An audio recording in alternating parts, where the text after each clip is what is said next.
Hey there, Prairie Plant Girl here. So today I cleaned the potatoes out of the bed behind me. Those were warbas. I had taken a row yesterday and I've stolen a few earlier in the season, but I cleaned the last 3 rows out today. I did 2 rows worth. I actually took my digging fork and dug through because the soil's getting pretty hard in this bed, but I don't want to dig through because I still have some squash and melons on this vine here, and I don't want to dig too close to their roots. I've probably already damaged them enough pulling the potatoes out. But now I'm going to try and get a crop of some fall plants going here. Now, I'm in Saskatchewan, Canada, so our average first frost date is September 14th. It's now, I believe, August 14th. So I really only have around 30 days until my average first frost.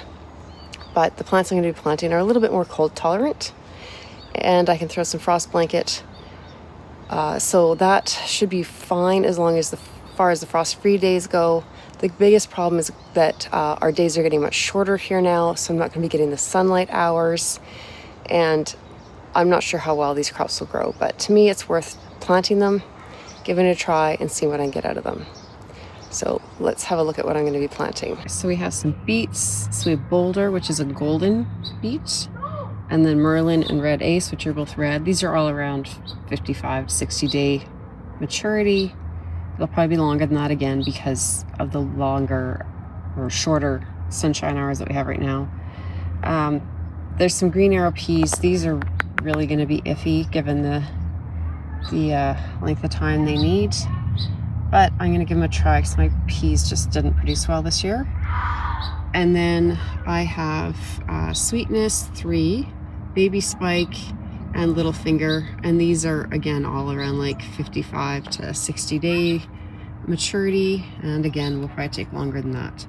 So I'm going to put the beets closest to the side here because they'll probably be ready the soonest. And this is the side I pretty much dug up and loosened the soil between this drip line here and this drip line here, and a little bit into this spot here. So, but like I said, I don't want to get too close here. So it would be nice if the carrots had better dug up soil, but they're going to take longer than the beets, and the peas are going to be difficult to pick if they're back too far in the bed with a trellis on this side. So I'm going to put the peas down the middle and then the carrots.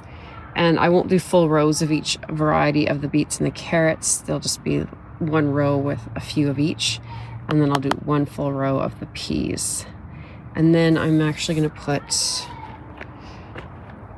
netted hoop.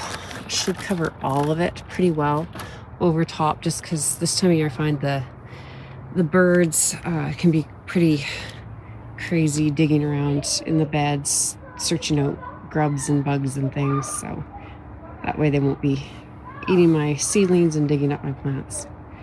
But that's the plan, so I'm just going to get these planted and I'll show you in the end. Okay, so everything's planted and I've got the hoop up.